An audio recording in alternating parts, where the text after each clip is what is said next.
Juste en préalable, merci à tous d'être là. On ne pensait pas arriver à un tel succès parce que je vois qu'on est quasiment, j'ai compté tout à l'heure, on est 92 dans l'amphi et ça fait plaisir et j'espère que derrière, il y aura quelque chose qui se passera dans le monde du numérique chez les sapeurs-pompiers. Juste notre intervention un peu particulière en deux parties. Je vous présenterai d'abord pourquoi on a mis en place, nous, au sein du SDIS 42, la formation ouverte à distance. Et rapidement, ensuite, d'un point de vue pédagogique, comment on fonctionne sur notre plateforme. Et je laisserai ensuite la parole au commandant Dupéret qui a mené une petite enquête de satisfaction auprès de nos SPV, qui m'a livré, j'avoue, hier. Donc c'est un peu du tout chaud. Tout est prêt et on finira par quelques perspectives. Alors pourquoi nous, on s'est mis en place au niveau de la FOAD? On est parti d'un constat tout simple au niveau de nos formations. On s'est aperçu que le niveau atteint après formation au niveau de nos sapeurs-pompiers volontaires était en règle générale pas celui qu'on attendait, pas forcément faible, mais on pouvait faire mieux. Ça venait d'où? Ça venait aussi que, on a réduit un peu nos temps de formation parce que les contraintes du volontariat sont ce qu'elles sont, et on n'a pas réduit nos temps de théorie. Donc le temps de pratique a été réduit, et donc le volontaire en sortie de formation n'avait pas forcément assez pratiqué, et c'était aussi un retour qui venait de chez eux de par leur retour d'expérience. Deuxième chose aussi qu'on s'est aperçu, c'est qu'à l'arrivée de la formation, on était obligé de faire un peu de retour en arrière, de retour sur leur niveau. Vous prenez un chef d'agré aujourd'hui, lorsqu'il arrive, on est un petit peu obligé des fois de lui refaire des manœuvres M1, M6 de base. Son niveau d'équipier ou de chef d'équipe n'est pas forcément très très bon. Du coup, on perdait du temps pour revenir sur de la technique élémentaire et ça nous posait des problèmes derrière de perte de temps dans la formation. Du coup, le niveau final n'était pas forcément celui des meilleurs. Alors on s'est mis à réfléchir, c'est pas moi qui ai commencé, puisque c'est le commandant Taillandier qui a commencé là-dessus, qui est ici présent il y a quelques temps.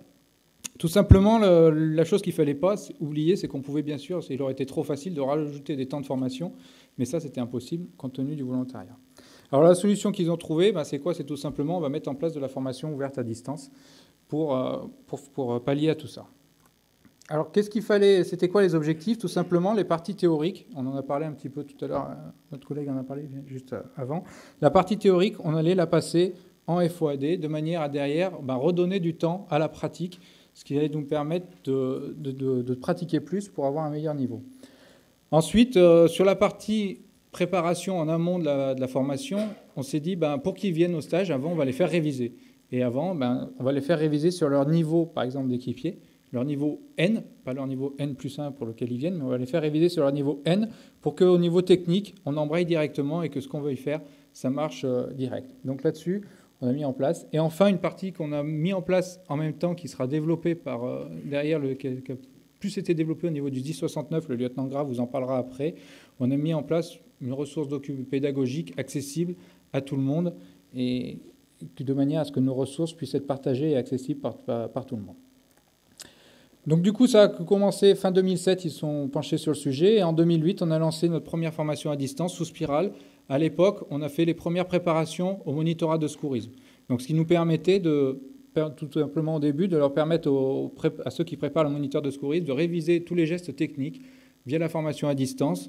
Et on s'est aperçu d'un seul coup que le niveau technique à l'entrée du monitorat de secourisme était déjà beaucoup meilleur et on pouvait tout de suite embrayer sur la pédagogie, chose pour laquelle vient d'abord le futur moniteur.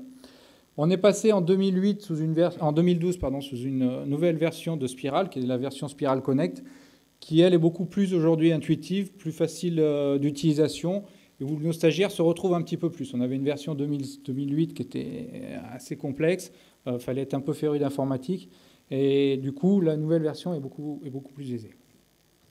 Alors quel est le profil de tout le monde, des stagiaires qu'il fallait appréhender? C'est que on allait former des sapeurs-pompiers volontaires professionnels et surtout on avait des gens qui étaient âgés de 18 à 50 ans, voire plus.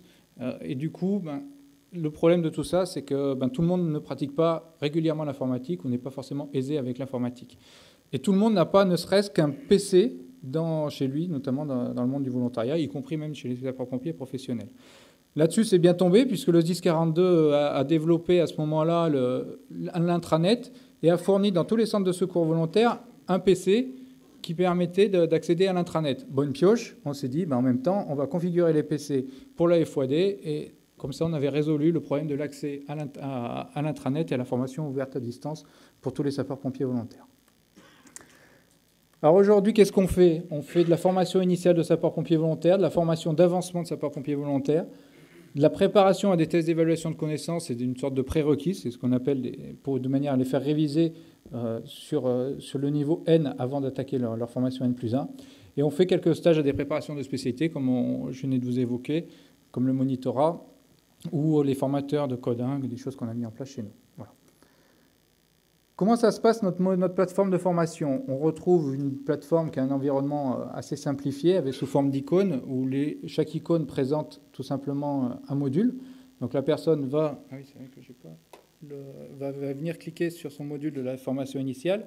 Et ensuite, on a réduit, comme je vous le disais tout à l'heure, le problème, c'était le problème technique. On était obligé de faire quelque chose d'assez ergonomique et d'assez simple, et on l'a réduit à son maximum qu'on pouvait faire. On va évoluer un petit peu, parce qu'on s'est dit on est un peu trop réduit. Donc on retrouve une page avec des objectifs, plusieurs séances sur lesquelles il va avoir, donc par exemple la culture des sapeurs-pompiers, le VSAV, etc. Et 2-3 icônes où il peut accéder à un forum, à un calendrier, et peut faire un mail à son tuteur. Comment va se passer derrière la séance sur ce qu'il va attaquer? On le voit sur la droite, c'est un ensemble de PowerPoint ou de PDF qui vont visualiser. Alors jusque-là, dans notre médiatisation, on n'est pas super bon, on diffuse du PDF. Et au bout d'un moment, en avançant dans sa séance, il va se retrouver face à un QCM qui permet de vérifier son évaluation de connaissances. L'avantage qu'on donne derrière, ce qu'on fait derrière, on fait une condition d'avancement. Alors on a mis la note un petit peu forte, on l'a mis à 16. Bon, je vous rassure, les QCM non plus ne vont pas chercher midi à 14h. Mais s'il a passé 16, il n'accède pas à la suite. Et s'il n'accède pas à la suite, il est obligé de revenir au cours numéro 1, au cours numéro 2. Et donc, il revoit ses cours jusqu'à ce qu'il puisse passer et qu'on soit sûr que son savoir est bon. Et derrière, il peut, après, une fois qu'il a passé les QCM, continuer. Et on fait en fin de séance une petite questionnaire de satisfaction sur la formation, sur la séance qu'ils ont vue, de manière à évaluer pour nous, un retour pédagogique sur les difficultés rencontrées, les points positifs, les axes d'amélioration. Enfin, on finit par, bien sûr, évidemment, une certification sous forme de présentiel, où ils auront une certification écrite et pratique, bien sûr, derrière. Voilà pour ma part. Je crois que maintenant, justement, par rapport à ces séances, le commandant Dupéré va pouvoir vous expliquer justement quel est le retour qu'ils en ont. Bien, donc suite à la mise en place de cette formation à distance au niveau du SDIS 42, donc il y a une petite enquête qui a été réalisée, téléphoniquement, de l'ordre d'une sur une trentaine d'agents, sapeurs-pompiers volontaires, alors soit qui avaient suivi des formations initiales, soit des formations à l'avancement. Donc, à l'issue de cette enquête, on dégage en termes de force sur cette formation à distance. Bon, la flexibilité de la formation et la possibilité d'avancer à son propre rythme, je dirais que ça, c'est un des objectifs prioritaires de cette formation. Donc, il est atteint, enfin heureusement, mais ça a été relevé par chaque sapeur-pompier interrogé. Chacun s'accorde à dire que c'est véritablement un outil très performant dans ce domaine-là, dans le domaine de la souplesse et de la flexibilité. Alors l'auto-évaluation, donc Guillaume vous en a parlé, donc ça aussi c'est très important, c'est-à-dire que, et surtout avec le seuil de blocage, donc avec la fameuse note, où tant que la note n'est pas atteinte, il y a impossibilité de passer au module suivant. Donc ça aussi, ça a été un retour très positif de la part des sapeurs-pompiers volontaires, puisque en fait ça leur évite aussi de zapper un petit peu sur les différents cours, et en fait de ne pas avoir de ne pas avoir un bon suivi de la formation. Donc ça c'est un point fort. Alors les supports, ce qui nous a été remonté, c'est que les supports, alors même c'est vrai que si c'est que des PowerPoint aujourd'hui, les supports sont clairs et compréhensibles par tous. Également le suivi en présentiel avec le tuteur suite à cette formation à distance, où les points durs rencontrés sont abordés et repris en présentiel avec le formateur. Vous verrez tout à l'heure dans les faiblesses, c'est à nuancer cette remarque, puisqu'il y a eu a priori, il doit y avoir quelques petits dérapages, où là, on m'a fait remonter des problèmes de coordination entre les deux. Et puis, bien évidemment, c'est la responsabilisation accrue de l'apprenant vis-à-vis de sa formation. Il devient véritablement l'acteur de sa formation. Donc, globalement, des retours très positifs. Par contre, il y a évidemment des faiblesses. Alors l'appréhension de l'outil informatique, ça on l'a déjà évoqué. La population des sapeurs-pompiers volontaires, disons par essence, est très hétérogène, ce qui veut dire que vous avez à la fois des gens qui ont fait des études supérieures, donc qui ont eu l'habitude d'utiliser ce genre d'outils, qui ont des postes à responsabilité dans leur vie professionnelle, donc qui utilisent ces outils, et puis d'autres qui ont quitté le système scolaire très tôt.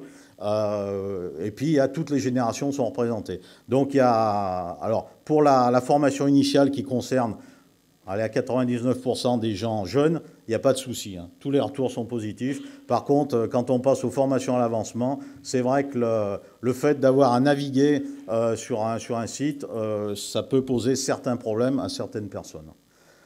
Ensuite, ça on l'a évoqué, hein, il y a eu quelques petits décalages entre la coordination entre la formation à distance et le présentiel, où là il y a des points qui étaient évoqués en formation à distance qui n'étaient pas repris en présentiel.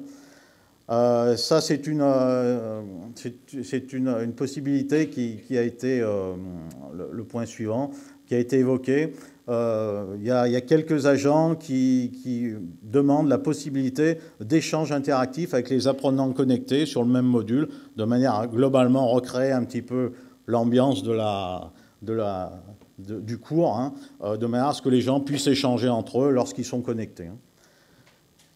Et puis ensuite, par contre, là, on arrive à la limite du système, hein, c'est-à-dire que tous les thèmes qui sont en rapport vraiment direct avec l'opérationnel, style les petites mises en situation, où il m'a été remonté également ne serait-ce que des problèmes d'hydraulique. Hein. Ça peut paraître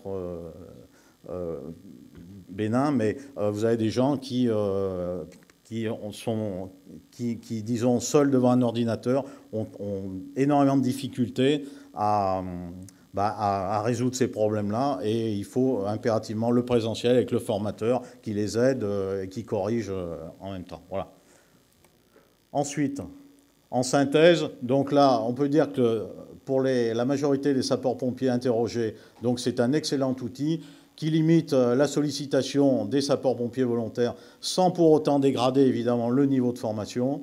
Le développement, alors là, c'est une piste de progrès. Elle pourrait s'opérer, enfin pour notre SDIS, hein, dans la formation continue des volontaires ayant certaines responsabilités, que ce soit les chefs de centre, chefs d'arrêt, chefs de groupe.